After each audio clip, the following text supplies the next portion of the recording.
More Heart Than Talent Radio. Jeffery Combs, president and founder, Golden Mastermind Seminars Incorporated, on a beautiful, I do mean beautiful, last day. Today is the last day. Today is the last day of March. Welcome to the Facebook Live today.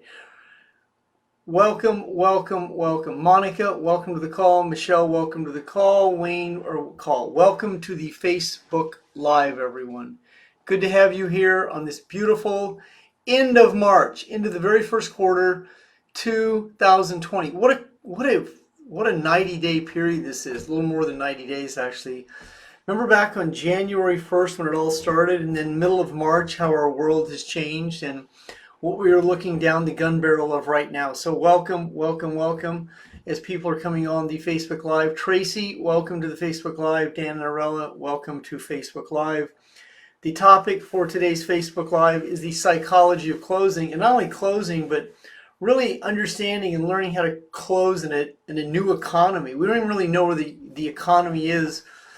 There's speculation of a new bank, a gold-backed bank. There's speculation of a blackout for 3 days sometime this week. I mean, I listened to a lot of intel today about the blackout that's coming, the blackout for 3 days. I mean, I heard good insight on that. So you will know as much as I do as you stay in the moment here, in the present. So closing is an absolute skill. It's mastery. It's an art. I have spoken to 3 prospects today who had 3 objections. So I will cover some of the objections I encounter frequently. And an objection is not a rejection, and an objection is not no. Most of society is very unskilled at closing because of their anxiety about the outcome. And the people who have anxiety about closing often have the same anxiety about deciding. So if you're not a committed finisher, asking other people to commit and finish will be as equally challenging as it is to you to finish as it is you to ask for them. That's the great contradiction that anyone who steps into a business that requires sales skills, it's an understanding that if I can't commit, how can I ask someone else to commit? If I'm not committed, if I rebel against making my bed, how can I ask someone else to make their bed? If I have shiny object syndrome, how can I ask someone else to be focused? How can I attract to my reality people who are focused when I'm unfocused? Well, that is the situation that in a process you learn to let go of. You don't have to be perfect. You don't have to be your best, but in the evolution, in the transition of change, in the letting go process, you learn how to master communication skills. Now, when you come from codependency meaning that you're an addicted enabler, you're an over-obligator, you do more for others than you do for yourself, you will also have challenges closing, because that means the emotions that you're going to be telegraphing are guilt. When you're not good enough, you've been traumatized, victimized, molested, abandoned, neglected, abused, and you still live in that shame, the shame of those events, you will telegraph that. When you are pissed off, angry, you don't feel that life is fair. You feel like you're behind the curve. This always happens to you, and you come from that kind of intensity, you'll have challenges closing. When you are overwhelmed and you live in an overwhelmed state, when you're undisciplined, unorganized, when you have gaps and delays in your communication, when you and ah and think and process and analyze and use kinda, sorta, guess, I don't know, you'll have challenges closing. Now, closing is not difficult. Closing is new. Closing is finesse. Closing is asking the questions in a sequence. Closing is letting go when it's time to let go. Closing is being able to present the value, ask for the commitment, and then watch how the prospect reacts to it. A prospect that responds to the stimulus responds right into it, sees the value, doesn't overanalyze it, doesn't think about it, doesn't process it. Now, you're going to encounter a lot of clients and a lot of prospects that will give you a future tense. And you're going to find that a large percent of the population that buys, they buy now. Now, that means they buy emotionally. Now, everyone's entitled to think about it, evaluate it, hesitate, meditate, levitate, pontificate, procrastinate, and do whatever they do. But you'll also find that a large percent of qualified buyers, or qualified buyers because they can decide and commit. And those are the people that you are looking for.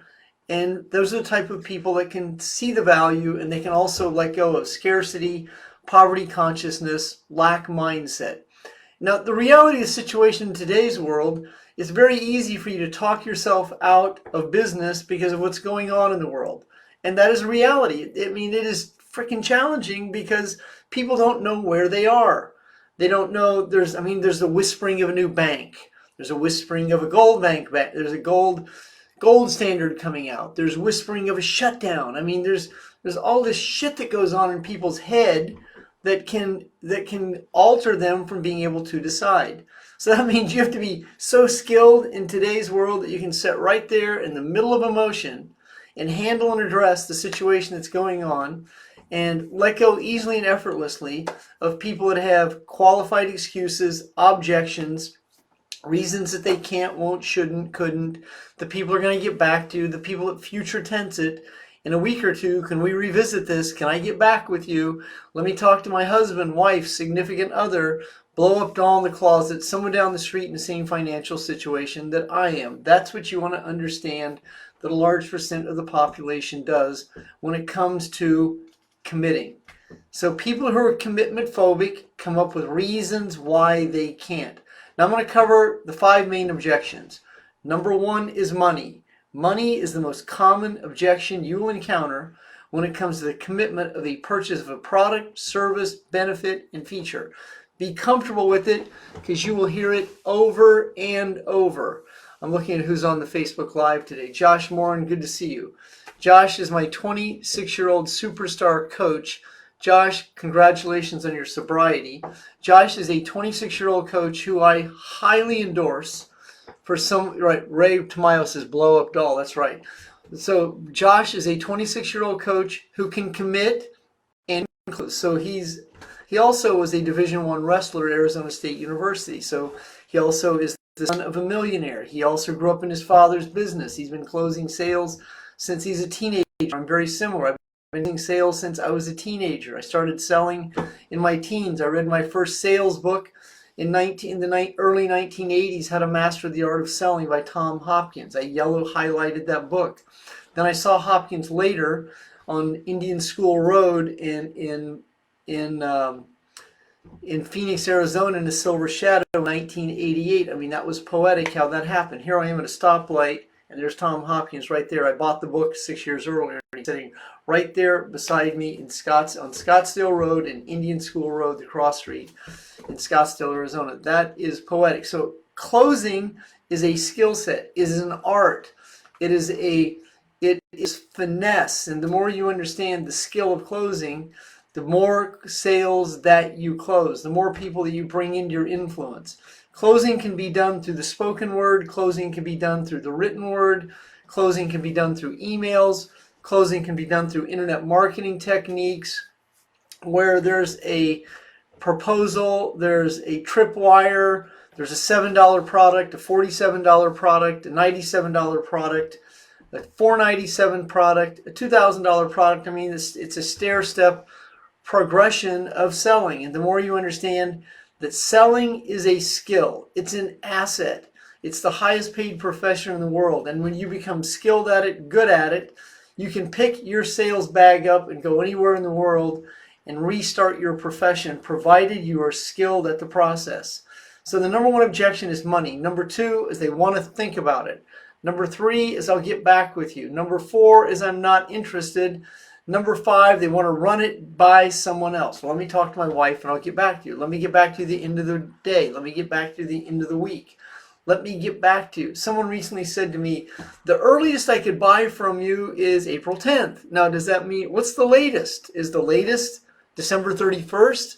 I mean, I read that, and this was, someone sent this back to me.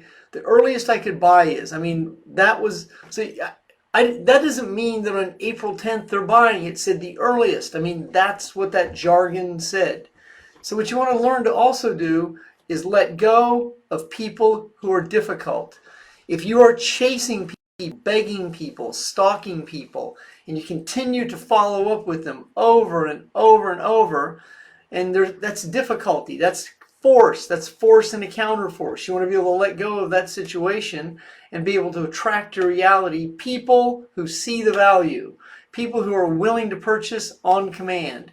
It doesn't matter whether it's $20, $200, $2,000, $20,000, $200,000, or $2 million. A qualified buyer will buy because they are qualified. Objections, again, number one, money. Number two, think about it. Number three, get back to you. Number four, I'm not interested. And number five, I want to run it by someone else. Fireman, dog catcher, someone down the street in the same financial situation. And I have handled all these objections in the hundreds of thousands of times in my career. That's the repetition and the experience. That's the finesse required to close a transaction, to close a sale. I moved into the big leagues of selling in a straight commission sales job in the 80s. I was a territory sales rep for Southwestern Bell Yellow Pages, loaned out to a company called Mass Publishing Incorporated out of Kansas City, Missouri, and I was in the California territory of Northern California. I had a territory in this area, and I would go out on a Monday and I would come back on a Friday, and I would sell the advertising into a Yellow Page directory into the Continental phone book. Continental was a telephone company at the time that was contracted by Southwestern Bell, so I was loaned out to them as a territory rep. On an average day, I would close 20 sales. I would call on 20 accounts. I mean, and it took a lot to close 20 accounts. I would call on 20 accounts, walk in or appointment, and it was a one-call close. This was not I could come back. I could only come back for a few clients because I had a stack like this. I mean, it was beyond what you can see here. I had a stack, and it had to be done in a 90-day period. So systematically, I had a set number of days, and I had to increase the revenue that I was assigned by 25% to make the quota. I mean, that's real selling. And I would ask the same questions over and over. I would receive the same objections over and over. That costs too much. I bought that last year. I didn't get one phone call on it. Take that ad out of the book. And I mean, it was a very interesting dynamic because I would call on a backhoe contractor on one call, gynecologist on the next call, a carpet cleaner on the next call, who incidentally, carpet cleaners often bought full-page ads in the back of the book. I'd call on a bail bondsman in the next call. They were the number one buyers of Yellow Page advertising in the 80s and 90s because the phone book would be right in the jail or right by the telephone stand. I mean, and people would call a bail bondsman and they would have full page ads. So, I mean, I became very skilled. It was like having an MBA and a PhD in business in how I asked the questions over and over and over. Then in the late 80s, I was introduced to a network marketing company called Herbalife. And that was my first real network marketing venture. I had started previously in Amway in the 80s and was exposed to the industry in that time frame. So by the time the mid-90s rolled around, I had 10 years of full-time experience in direct sales and network marketing. Then I was introduced to a product called Gateway to Financial Freedom, a very, very interesting product on constitutional common law by the late, great Keith Anderson, his content would stand up well in today's world, especially what's going on in today's world. It was in that experience that I met G. Edward Griffin. I met David Icke. David Icke was a keynote speaker at some of our events. Mind-blowing to have the number one conspiracy speaker at an inspirational event with a few thousand people. I mean, people's heads were hurting as they would come out after listening to David Icke's content, which is applicable what is going on in the world today. And I was able to sell that kind of education process, and I became very, very successful in that situation. Now, what I learned in selling is that people buy value, they buy service, and they buy from people they feel comfortable with. So those are the three main reasons people will buy. The number one reason they won't buy is they can't decide. Now, they may not see the value, but what many people have challenges doing is committing. So they delay a commitment. And it's imperative that you understand what that means, a delayed buy signal. I really like to buy this from you, but I'm going to buy. Don't worry, I'm going to buy. Rest assured I'm going to buy, but I'm going to do it after I pay my taxes. I'm going to do it after I talk to my wife. I don't want you to think I'm not interested. I see there's like these double contradictions that people use to seduce you into believing they're buying, but when you're as skilled as I am, you know they're lying. You know they're telling you what they think you want to hear. Now that doesn't mean they're liars, but it means they're addicts. It means they're addicted to a set of feelings. They have challenges with the possibility of being responsible. And when you start to understand this, you will let certain people go quickly, easily, and effortlessly. And you can also tell when someone is giving you an objection because they tend to want to embellish the objection. They give you the objection, they keep going and keep going and keep going and going. But let's look at the number one reason that people don't buy from you, along with they have challenges deciding. The most common commonality that you encounter is money. Now, there are certain price points that you're going to encounter. You may be selling a product. So let's, for example, say that you are selling porcelain and veneer dentistry. So that is top tier type of dentistry. So that usually starts around $10,000. I believe that's $2,000 a tooth. So it can go on up to hundreds of thousands of dollars. Or let's say that you are selling a Mercedes. The bottom of a line Mercedes is around $50,000, $60,000. Or you can move up to into Glenda wagon, or you can move into their top Mercedes that goes for about $1 million. The don't remember what it's called. The Mercedes that it moves in the back of the seat moves in the back. I've ridden in a couple of them. They go for about $850,000. Or Rolls Royces can go for $1 million. Or you can be selling antique vintage cars, Cobras, that could be going for $1 million. I mean, you can be selling real estate that's $2 million to $4 million because it's not the price point. It's how skilled you are at presenting the value and asking for the commitment. Whether it's a $250,000 home or $2.5 million home or a $25 million home, it takes the same skill level to close any of those three transactions. But if you're intimidated by money, you will attract the same situation to your reality.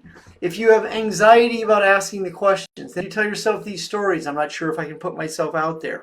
I'm not comfortable with the possibility of. I don't know what my friends are going to think. Most of your friends are in the same financial situation you are, or you wouldn't be associating with them. No matter where you are, the people you associate with, most of them are in the same category you are. Now, you may be elevating your consciousness and separating yourself from them, but most of you will go back to them and then get polluted by what they tell you. And they will tell you about what's going on in the world, vaccinations. They'll tell you what's going on with the epidemic, and they'll tell you statistics about how many people are in the hospital and died from this virus and that virus. Someone attempted to tell me yesterday that 17 people a minute are dying in New York City, and I asked them, can you document that? What do you mean? I said, well, can you document that? I mean, it's possible that 17 people a minute are dying in New York City. That just didn't compute to me. So I did ask them if they could document it. They were lost in the sauce, and I let them go easily and effortlessly. Aloha, Suzanne. So in the world of selling, it's your responsibility to learn how to ask the questions in the sequence. How do you close? Early and often. You close early in the conversation by asking trial closing questions. How serious are you about improving the quality of your health? That's a wellness product. How serious are you about dentistry? How serious are you about improving your smile? How serious are you about purchasing a home? And if you're selling a home, it's imperative you find out credit score. Do they have good credit? Do they have a bankruptcy? Now, many people have challenges. They go, I'm prying in their affairs. I'm being nosy. I don't want you to think, well, here's what that means, Chief. It means you aren't going to make it. That means if you can't overcome your anxiety about what hasn't happened, then you're going to just sit around in this challenge that's going on and not close any sales while the challenge is going on. And if you are worried about calling someone because of what's going on, I don't want to bother them. I don't want to seem insensitive. Well, you don't just sit around and do that. Don't just keep doing what you're doing, and you'll keep receiving what you are receiving. And closing is a skill, and now's the time to present the value to people, because the waitress who does not have a job has no money. Waitresses, the last time I checked, being a waiter, waitresses typically don't have savings account. They don't get 401ks. They don't have pension plans. Busboys don't have it. I mean, people who are out of work could be looking for an opportunity. It's too black and white to say they are, but it's your responsibility to attract and create the qualified buyers. Because no matter what's going on in the world, even if it's scarcity, there are people who will buy value, but they won't buy value if you devalue yourself. So if you're anxious like this before you get there, You've already telegraphed the outcome before you get there. You've minimized the possibility, probability, and the opportunity for someone to buy from you because you have a mixed message. Hello, I'm really uncomfortable. Let's go ahead and get this over with. And that's unfortunately what happens. When you come from power, value, service, you have a benefit, a feature that can be life-changing, life-altering, that can affect their image, that can affect their image consciousness, that can affect their consciousness for money, or any multitude of situations, then you are bringing your best value. What many people do is they bring their worst game to the sales table because of their anxiety rather than bringing their best game to the sales table. When you're in a conversation, your objective is to be your best you, to be a skilled listener, number one, to ask the questions about the outcome that are pertinent to the conversation.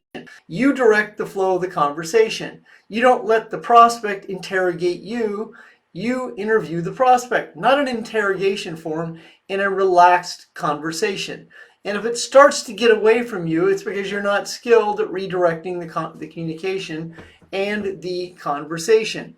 And when you really start to hone in on this, and for those of you who are not skilled closers, I highly recommend you reach out to me for a 20-minute coaching call, because it's never been more imperative that you become a closer in this economy right now. I mean, like right freaking now, like today, this minute, this second.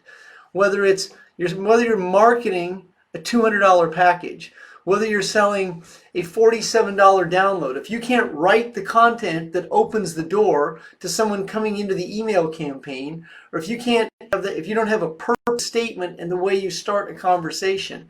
My name is Jeffery Combs. I'm calling from Stockton, California. How are you today? Is this Susan? Susan, good to connect with you. Susan, the reason I'm reaching out to you, that's the purpose. So you lead the conversation with the purpose, the reason. Now, many of you are seduced into believing you have to be friends with people. Hi, can we be friends? Let's be friends first, and let's go have coffee, GOFC, good old-fashioned chat. Let's SOS, let's do this, and then I'll eventually wrap around to my purpose. That's what many of you do. You spend too much time chit-chatting. And then what many people do is they spend way too much time doing this. Mouth opens, teeth move. They spend too much time talking, not enough time qualifying the prospect for their time. And many people misread me. Oh my God, he's abrasive, he's a dick, he's rude, No, I'm none of that. I'm clear on the purpose of owning a business. The reason I own a business is for profit, Profit, with a value proposition in delivering the service. So that is the reason I own a business. I own a corporation that has corporate taxes that gets paid corporate taxes are paid every single quarter. I have a payroll that gets paid every 30 days. I have vendors that require being paid. I have a savings plan. I have property that I paid off over a period of time. That's what a business is for. An S corporation, a C corporation, a limited liability corporation, an LLP, a limited partnership. These are the structures you own that if you're in America. You have articles of corporation. You're the stockholder. You're the chief officer. You're the financial planner. You become skilled at taxes. You become skilled at investing money. You become skilled in understanding what's going on in the outer world while staying calm in your inner world, because you own a business. You may provide jobs for people. Whatever it is you're doing, you want to have a business from your home with low overhead that can withstand a recession. If you have one of those businesses, then you are in business, chief. You are in the driver's seat. You're ITF in the flow. And so to be an effective closer, it's asking the questions in a sequence. What's the question? What's the question? What's the right question? It's not a right question, it's effective questions. How serious are you about starting a business from the comfort of your home? How serious are you about purchasing logistics software that will help you to increase your bottom line in your business? How serious are you about taking your business to the next level? How serious are you about improving the quality of your health? That's a trial closing question that's asked up front in the conversation. How serious are you about providing best dog food for your Fido? I mean, that's a simple elementary question that so many people have challenges asking. What cat litter do you use? Do you know what the best cat litter on the market, according to what I understand statistically, is? I mean, If you can ask questions, you can sell anything. But if you are in anxiety, you can't sell anything. That's what happens. Most people can't sell anything because they're so overwhelmed about an outcome that hasn't happened, so in their head about the situation, so worried about the outcome that hasn't happened, that they can't relax and be in their body and ask the questions in a sequence. Now, for those of you who are serious, who are not closing the sales that you're required, if you're not closing 2 to 5 sales in a calendar week, you are not a closer. I average 3 to 5 every single week of my life for the last 30 plus years. That's what a closer does. In the yellow pages, I close sales every single day. When I was a network marketer and a direct salesperson, I would close 20 to 30 sales a month, rain or shine. As a success coach, I close a sale, at least one, every single day because that's what I get paid for. For providing the value. The value is first. You provide the value up front. You offer the service. You find out what the problem is, offer the solution, and close on the solution. That is, my friend, the skill to closing. Now, my Kyle Jessen, who is one of the most exceptional closers that I have ever had the privilege of coaching. He's a millionaire business owner, someone I highly, highly endorse, and Zach Bazanza, look up Mikhail. You were Mikhail was about 10 years ago, 8 years ago. Mikhail is a self-made millionaire. He's in the lending industry, someone I highly endorse, that you find out a little bit about what he does. Josh Moran is an exceptional coaching client of mine who is also coaching, 26 years old, going on 27, who I highly endorse. Matt Smith is another coach I endorse. Lisa Bazanza is another coach I endorse. Marina Joy is a very, very skilled real estate investor. I saw Ray Tamayo, my boy Ray, on there. Duke, my man, is one of the best chiropractors I've ever met. Zach Bazanza is a real up-and-comer in the closing industry in real estate. If I didn't mention your name, it's because I can't see it right now. But those of you who just hired me, thank you very much. Because anyone who's hired me this year, it's not like I didn't take my game to the new level last year. It's not like I was an average schmo. But I have never been more committed. I mean, I'm 63 years old. I can't start over, baby. I mean, I can't afford to lose the money in the market. I mean, I am in this to win it. I'm not in it to be average. And so anyone that's on my ship with me this year, because I have never seen times like this, I have never, N-E-V-E-R, and I would use the F word, but I won't on this, but I have never been more, committed than I am right now. Suzanne Ross McCartney, right on, baby. I am your man. Kathy, that's Kathy the Crusher Shepherd. Kathy's a trip. Kathy wrote a book, Confessions of a Recovering Drama Queen, back in 2007. I watched Kathy have a $350,000 year before 2010, and Kathy, my girl Kathy, is reinventing herself in the real estate industry. Love you, Kathy. So have a great afternoon, everyone. I'm going to go close a sale right now. I am salivating to close a sale. I mean, that's how a closer is. A closer smells a close. It's like, baby, close. And a closer's like this. It's a very relaxed, It's just like this. It's like pulling the handle, closed. It's not something you get excited about. It's what you expect. You close sales because that is what you get paid for. Incidentally, Brad Harley just called me right before this call. Brad used to be someone I did a lot of business with back in the day. I mean, back in the day, like 2000. Brad was a 22-year-old sales rep for Cutting Edge Media. Cutting Edge Media used to send out one of my cassette tapes called Secrets of a Master Closer. I still have that on CD, Secrets of a Master Closer. So Brad just called me. He calls me about once every 2 years, and he wants me to do a live prospect call. So that must be what he wants. He must want to bring me out of the cobwebs to do a live prospecting call. And with that, I'm going to go ahead and wrap it up today and go close the sale. If you're seeking a free 20-minute coaching call, don't talk yourself out of it. Allow yourself to move into it. Ask me to assist you with closing some transactions, because the month of April, we are shut down, baby. I mean, if you have a job and you own a traditional business, you're out of business. You better find a way to create some commerce, and I can greatly assist you with that. You have a great afternoon. Jeffrey Combs.